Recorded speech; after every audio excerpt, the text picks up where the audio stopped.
Welcome back to Unload the Weight podcast. I'm your host, Logan Farrar, and I have the Ooh, beautiful Miss Bess right next to me. How you doing? good morning. I'm doing good. How are you? I'm great. I can't complain at all. A new day, a new opportunity. Yesterday don't matter, so let's get it. What we got today?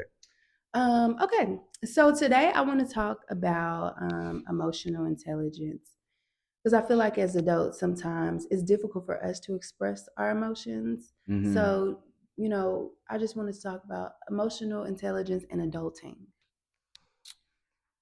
Well, as you know, I'm horrible at communication, and I think it's because I'm growing. Obviously, Communicating how you feel we or just all of that. I think you're good at communicating. How I feel? Maybe not how you feel. Okay. You don't vocalize how you feel, but Yeah, because I'm your no. woman, I just feel like sometimes I know a little bit. Yeah, you But can yeah. see that. You can see that. You one of them ones. You're my best friend. We with each other every day, so you can see when I'm not the best non-verbally. But I also don't communicate about my feelings because it wasn't displayed in the household. We ain't that mental health wasn't feelings, emotions. That stuff wasn't communicated in the home, and still not to this day. But I mean, it's cool because we have to live and learn. And I think that's why everything happens when we're a child. Our foundation is built by our primary family. So, how they communicate, we bring that along with us through adulthood. What they eat, for the most part, we bring that along with us through adulthood. How they think, how parents, brothers, community think, we bring that with us to adulthood. So, that is the recipe of our behavior habits and patterns, and that includes communication. So if your parents wasn't vocal about expressing their feelings and concerns and just, oh, why didn't you do that? We gotta do that. Everybody knows that.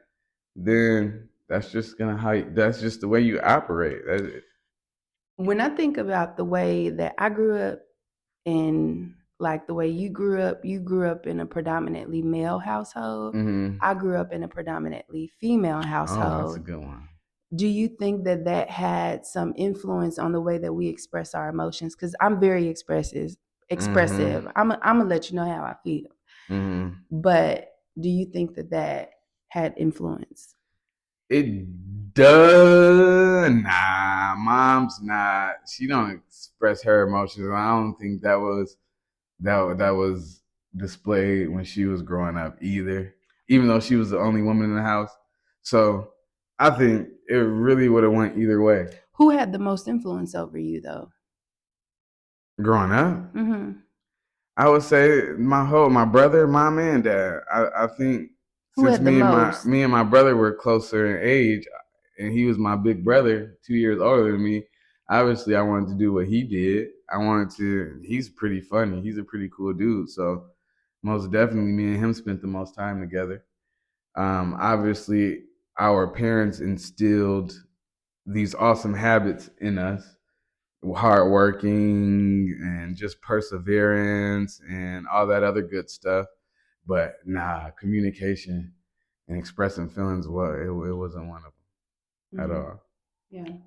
I grew up the opposite. Like my mom was very expressive of how she felt. And I felt like since she was like I'm the oldest daughter. So because she's the older, the next oldest woman, I feel like I mimicked a lot of her behaviors and like I can't say the same for my siblings. I feel like my siblings mimic the one, you know what I'm saying, that's above them or Yeah, yeah. most definitely. So, yeah, your siblings grew up together, but they most definitely have um, habits and patterns like the adult, your mom. You know, Mhm. the leader of the household.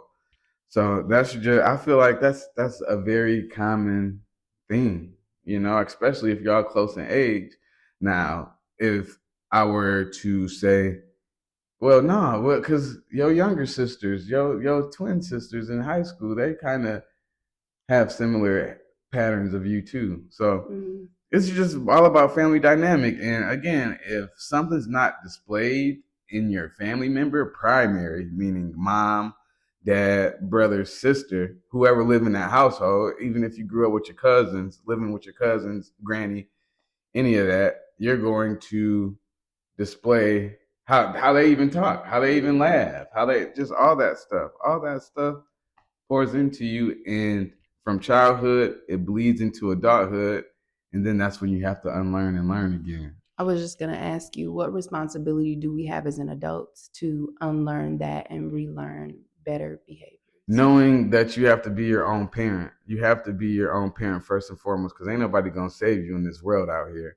So you have to do it yourself. It's your responsibility to improve communication. Now, if you got a beautiful partner on your side, they're going to create awareness because that's their job. Their job is to see gray areas and to bring it to your attention so you can improve. But it's also your job too. Like, I have cues to help me learn, oh man, I gotta change this.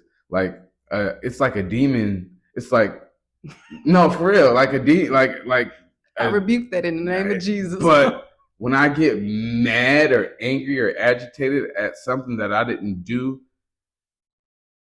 there's a demon behind my eyes. There's a demon in my legs because they start to shake. Stress comes in my neck, and that's what those is where stressors come. Those are where the cues take place when I don't feel right, when I feel like I need to improve on something, when I feel like I need to do better. Those cues tell me, all right, man, maybe I shouldn't be acting like this, maybe I shouldn't be approaching it this way.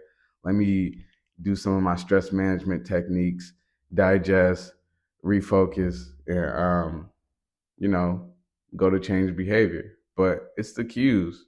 You, your own parent, and your body cues, your internal self will tell you when to change and what to change. If you don't change it, it's going to continue to get louder and louder.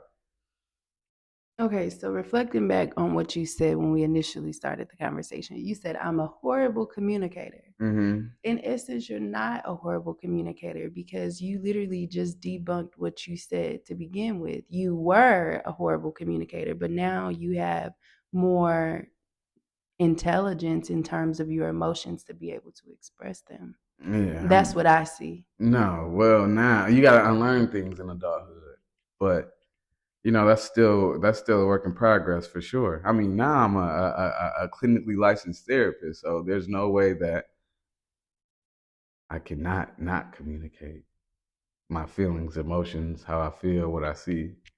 So, yeah, you gotta grow into it. You grow through what you go through. So just be mindful. Um, Unlearn some of those habits from childhood is cool, and come up with a new behavior, a new thought pattern, a new approach. Until next time, Unload the Weight podcast.